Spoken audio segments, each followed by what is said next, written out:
नमस्कार साथियों, एक बार फिर से स्वागत करता हूं आप सब लोगों का हमारे YouTube चैनल के ऊपर।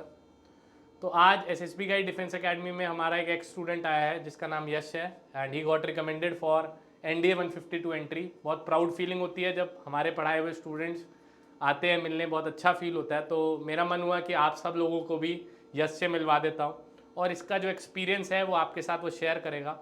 सबसे खास बात जो है ना, पहले मैं यश को बुला लेता हूँ। आ जाओ यश आप। ठीक है, तो ये यश है, हमारा स्टूडेंट है और ऑफलाइन कोर्स में भी था हमारे एसएसबी गाइड में। पिछले वाले 152 के लिए हमने प्रिपरेशन कराई थी बच्चे को। 4 महीने का जो कोर्स था उसमें इसने रिटर्न की तैयारी करी एंड ही गॉट रिकमेंडेड। और सबसे इंपॉर्टेंट बात इस बच्चे में जो खास बात है कि इसके पास आर्ट्स थी। ठीक है, मतलब ये नॉन साइंस बैकग्राउंड से था बच्चा एंड फिर भी रिटर्न में भी अच्छा स्कोर किया है इसने। मार्क्स तो नहीं बताऊंगा, आप जब मेरिट लिस्ट आएगी तब आप देख लेना। अच्छा स्कोर है इसका, डिसेंट स्कोर है, मेरिट इन हो जाएगा। ठीक है, और उसके बावजूद आर्ट्स होने के बावजूद भी अच्छा स्कोर मैथ्स और साइंस दोनों। साइंस जिसकी भी वीक होगी, आप सोचो जिसने 11-12 में साइंस नहीं पढ़ी, फिर भी ये बच्चे ने अच्छा परफॉर्म किया और मैथमेटिक्स में भी अच्छा परफॉर्म किया।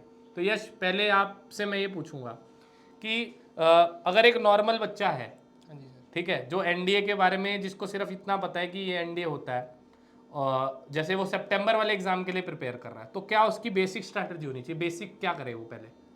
सर सबसे पहले तो थैंक यू, आपने मेरे को इंट्रोड्यूस कराया। तो सबसे पहले आपको सिलेबस पता होना चाहिए एनडीए के बिल्कुल। एग्ज़ाम के बारे में कि क्या क्या चैप्टर आते हैं, किस बेस पे पेपर होता है। जैसे मैथ्स का पेपर होता है और जीएटी का पेपर होता है, और 11th-12th के मैथ्स के चैप्टर आते हैं। तो आपको सबसे पहले इजी चैप्टर सेलेक्ट करने हैं जो जिनकी वेटेज ज़्यादा रहती है मैथ्स के एग्ज़ाम ठीक है। में।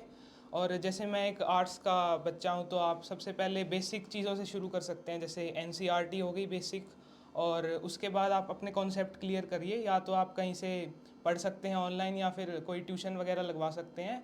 नहीं तो सर का चैनल है यूट्यूब पे, आप वहाँ से भी पढ़ सकते हैं। काफ़ी अच्छी प्लेलिस्ट बनी हुई है हर चीज़ की, बिल्कुल बेसिक से पढ़ाते हैं सर वहाँ पे।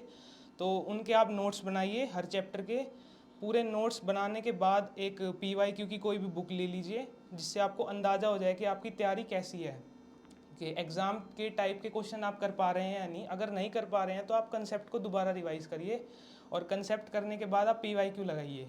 ठीक और है। पीवाईक्यू के करने के बाद आप एंड में कोई भी अपना एक मॉक टेस्ट कर सकते हैं अटेम्प्ट टाइम लगा के। ठीक है, तो ये एंड जैसे अब पेपर आने वाला है 21 हाँ अप्रैल जी को, इस सर। बार पेपर है, तो आप दे रहे हो वो पेपर?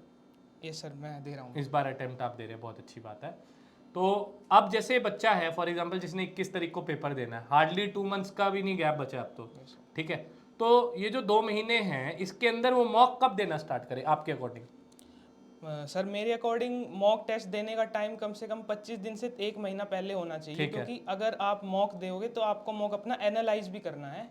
जो क्वेश्चन आपसे नहीं हो रहे वो आपको ज़रूर करने हैं, क्योंकि जो आप कर पा रहे हैं वो तो आप एग्ज़ाम में भी कर पाएंगे ज़रूर, पर जो आप नहीं कर पा रहे उनको आप एक बार डाउट लें अपने टीचर से, सर से, ऑनलाइन कहीं से भी, और उनको पहले जो क्वेश्चन नहीं हो रहे वो करें, और अगले मॉक टेस्ट में आपको पक्का इंप्रूवमेंट मिलेगा। बिल्कुल।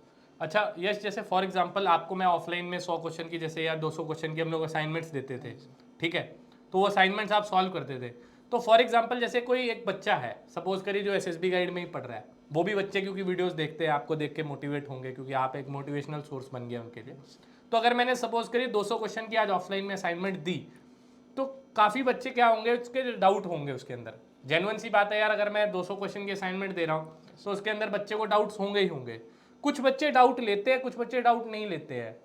तो ये फॉर एग्जांपल अगर जो बच्चा डाउट नहीं ले रहा है तो उसके गलत है ना वो पॉइंट ऑफ व्यू से, क्योंकि वो क्वेश्चंस रह जाएगा। बिल्कुल बिल्कुल। तो आप इस प्रॉब्लम से कैसे जूझते थे? मतलब अगर आपने 200 क्वेश्चन ले लिया, रात को कर रहा हूँ सॉल्व, हाँ तो जी। आप वो क्वेश्चन को मार्क करते थे कि सुबह लूंगा या एंड में लेते थे? कैसे डाउट्स लेते थे? सबसे पहले तो मैं असाइनमेंट को ख़त्म करता था, उसके बाद जितने भी डाउट होते थे उनको सर्कल करके पहले मैं खुद एक बार और ट्राई करता था। और बिल्कुल। अगर नहीं होते थे तो कई सोर्सेज हैं, जैसे आप यहाँ पे हमारे पास काफ़ी टीचर्स हैं एसएसबी गाइड में। ये कभी सर फ्री नहीं होते थे तो मैं और किसी से डाउट ले लेता था। नहीं तो मैं डाउट हमेशा अपने क्लियर रखो, क्योंकि आप ये सोच के चलो कि वो क्वेश्चन आपका सीधा पेपर में आ सकता है। तो अगर वो डाउट रह गया तो वो फिर पेपर में आप नहीं कर पाओगे, तो फिर स्कोर आपका कम रह जाएगा। बिल्कुल, जो डाउट्स है ना बच्चों आपके, वो बहुत सबसे ज्यादा इंपॉर्टेंट वही बात है।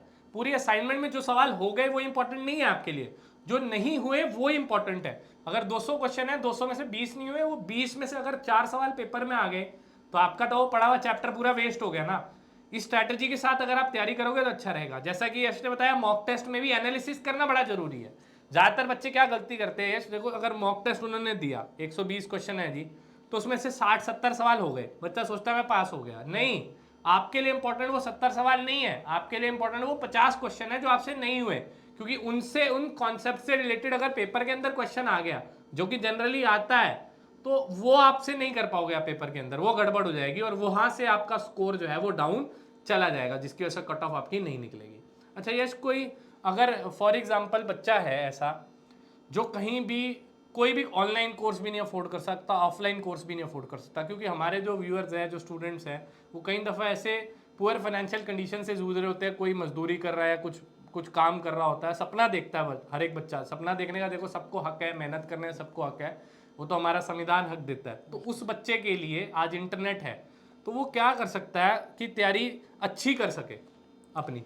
सबसे पहले तो मैं कहना चाहूँगा कि आज के टाइम पे YouTube ने काफ़ी सबको इम्प्रूव कर दिया है स्टडीज़ को। तो आप YouTube पे कोई एक प्लेलिस्ट या एक चैनल पकड़िए, उस पर स्टिक रहिए, आप इधर उधर ना जाएं बार बार, ताकि आपकी फिर कोई कुछ अलग बताएगा क्वेश्चंस, कोई कुछ अलग, तो आप एक उससे टीचर को पकड़ लिए और उससे अपनी प्रिपरेशन करें। और कोई भी एक PYQ की बुक खरीद लीजिए, क्योंकि वो बुक तो एक सब अफोर्ड कर सकते हैं और वो ज़रूरी भी आपके लिए, और उससे प्रैक्टिस करें। और लास्ट में कोई मॉक टेस्ट कोई ऑनलाइन साइट से आजकल फ्री भी काफ़ी मिल जाते हैं, तो आप वो करें एंड में, जिससे आपकी प्रिपरेशन अच्छी हो जाएगी ऑनलाइन घर पे बैठे बैठे।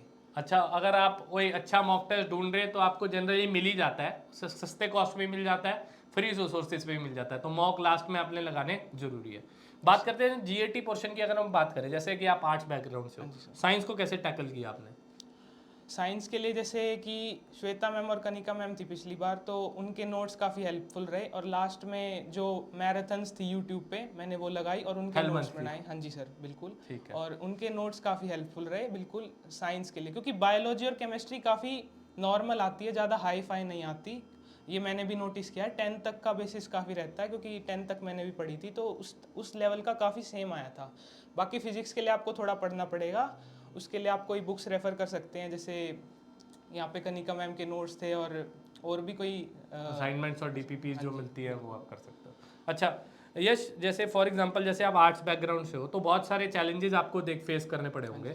एक तो बाहर से एक्सटर्नल प्रेशर आता है, जब आप यहाँ पे भी आप बैठते थे, यहाँ भी ज़्यादातर साइंस के स्टूडेंट्स होते थे, तो आपको कई बार ऐसा लगा कि यार डिसबिलीव हुआ कि यार मैं आर्ट्स बैकग्राउंड में रह गया, शायद नॉन मेडिकल लेता तो शायद आगे बढ़ता, कभी ऐसा डिसबिलीव आया आपके अंदर? ऐसा मेरे को कभी आया नहीं, क्योंकि जो मैंने आर्ट्स ली थी वो अपने इंटरेस्ट से ली थी, क्योंकि मेरे को अब जैसे कई सब्जेक्ट थे साइंस के वो मेरे को अच्छे नहीं लगते थे, इसलिए मैंने आर्ट्स ली थी। और बाकी ऐसा नहीं है कि आप आर्ट्स से नहीं कर सकते, आर्ट्स के काफ़ी सब्जेक्ट आपको हेल्प करेंगे NDA के एग्जाम में, जैसे हिस्ट्री, ज्योग्राफी और पॉलिटी, ये काफ़ी हेल्प भी करेंगे, ऐसी बात नहीं है। आप तो ये बहुत बढ़िया बात बताइए, शायद इस वजह से ही रिकमेंडेशन भी देखने को मिली है इसको, जो इसके अंदर सेल्फ बिलीफ और कॉन्फिडेंस है वो फुलफिल पूरा भरा हुआ है, कि ऐसा कभी नहीं फील हुआ कि मैं पीछे रह गया, मैंने साइंस स्ट्रीम नहीं ली। तो ऐसा नहीं है, कॉमर्स वाले बच्चे भी निकालते हैं, आर्ट्स वाले बच्चे भी निकालते हैं। अच्छा, आपने ये कब डिसाइड किया कि आपको नेशनल डिफेंस अकेडमी में जाना है?